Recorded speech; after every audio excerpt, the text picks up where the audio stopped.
Hello and welcome to Short Attention Span News, news for the easily distracted.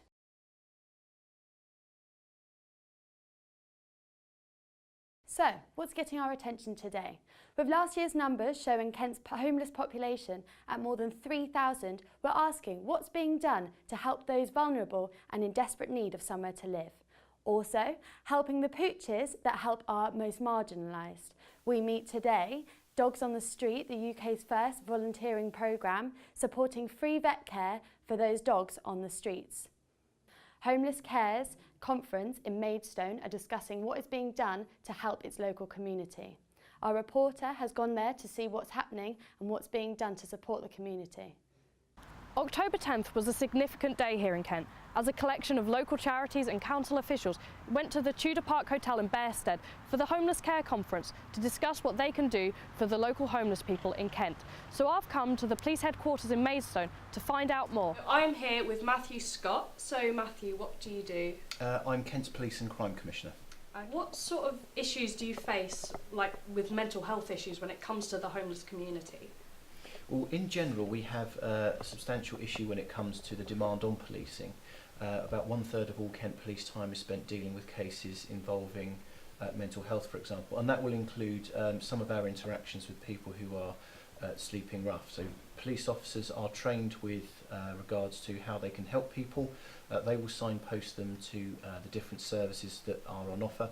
So what charities do you actually work with? So a good example is the Medway Street Pastors. I have, in conjunction with the Department of Health, provided them with funding for a vehicle where they can base themselves late at night, at weekends, typically around the nighttime economy, so that people who are suffering some substance misuse problems from mental health conditions can get some help from someone who is trained in how to deal with those matters, but also that they can get referred on to other places.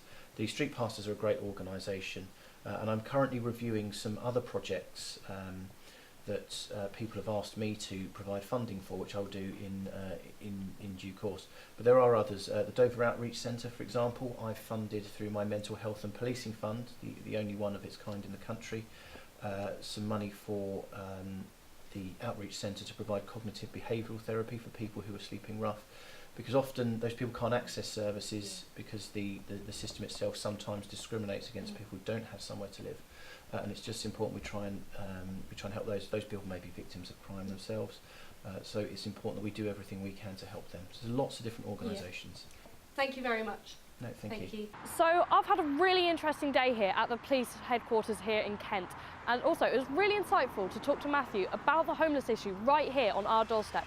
Back to you in the studio, Charlotte. Living on the streets can be tough, dangerous and lonely. And with winter coming closer, nights getting longer and colder, the risks only grow. But for some people, they have found safety and companionship in furry four-legged friends. But is it fair or safe on the dogs?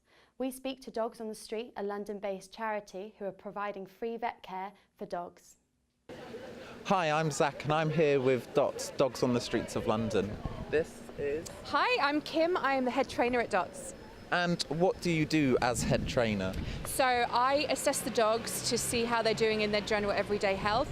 We have a few dogs that come in with behavioural issues, so issues with socialisation, possibly sometimes aggression, but generally they're really well behaved. So I just oversee if they have any questions. And I'm sure that can cause a lot of issues if you are on the streets and your dog has, say, anger issues, for example. What kind of issues does that present the homeless people?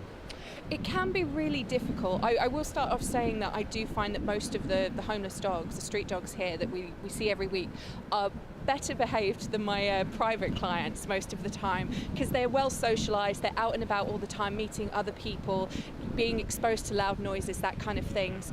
The only thing that a lot of them don't have is the one-on-one socialisation with other dogs. Thank you very much. That's all we need from you. Thank you very much.